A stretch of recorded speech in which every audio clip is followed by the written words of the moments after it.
Good news, folks, you're paying to be censored. If you thought woke Silicon Valley and tech giants like Facebook, YouTube and Twitter before Elon were bad, look closer to home, where the state-run broadcaster has launched a new platform George Orwell could only have dreamed of, BBC Verify, in which their crack team of journalists, I use the term loosely, will set about unearthing dangerous misinformation. What dangerous misinformation might that be? Perhaps if you get the vaccine, you won't get COVID, an outright lie propagated by the mentally challenged leader of the free world, Joe Biden. That lockdowns will do more harm than good, that an attempt to stop a respiratory virus will always end in failure. Is that misinformation?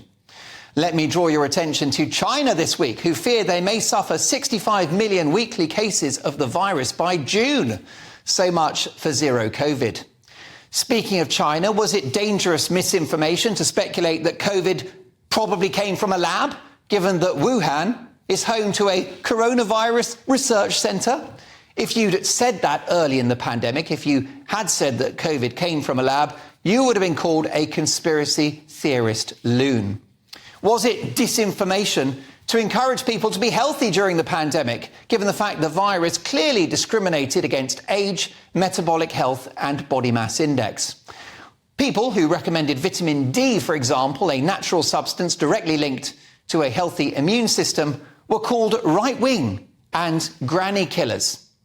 Now, dangerous misinformation does exist. It always has.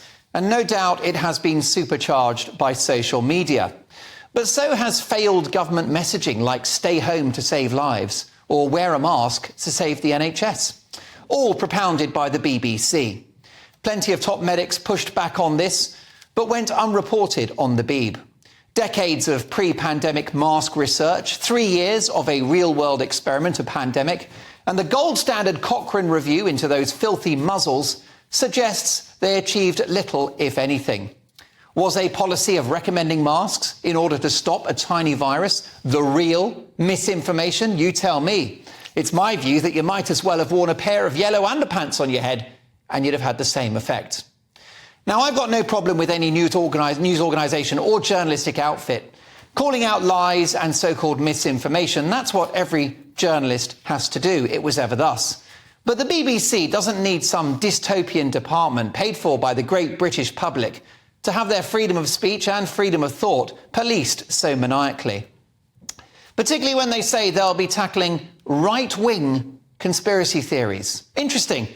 Not left-wing conspiracy theories, an example of which might be saying a biological man can change his sex and become a woman. Now, that's what I'd call dangerous misinformation. Was COVID modelling misinformation, given it consistently overstated the risk from the virus? Imperial College and Professor Pantsdown Neil Ferguson predicted 500,000 deaths. It was Armageddon, which spooked our government into a disastrous set of policies which have left us with a broken country, poorer, angrier, sicker, more divided, and with a generation of damaged kids. And notwithstanding the human, economic and societal damage from lockdowns, excess deaths have been raging at over 2,000 a week, pointing to a total failure of a policy designed to save lives. Who the hell are the BBC to verify anyone with their perceived bias in reporting of Brexit, which alienated millions of licence fee payers, and with their one-note coverage of the pandemic in which we had to lock down, in which we had to wear a mask?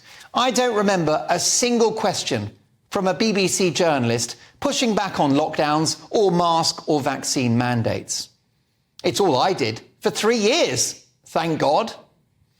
The Beeb should have spent less time in hospital wards creating hysteria and more time acknowledging shattered businesses, closed schools and children's playgrounds taped shut with masking tape. What the hell were we thinking? And where were BBC Verify then to call out this madness? So the BBC is going to verify us, but who's going to verify them? Yes, there are some dangerous nutters out there spouting nonsense on the internet. But there's no one individual or organisation who I would trust to give me their version of the truth, least of all the BBC, given the ideological groupthink of that organisation. And who decides what is and isn't disinformation? As the last few years have shown, in many cases, misinformation plus about 6 months equals the truth.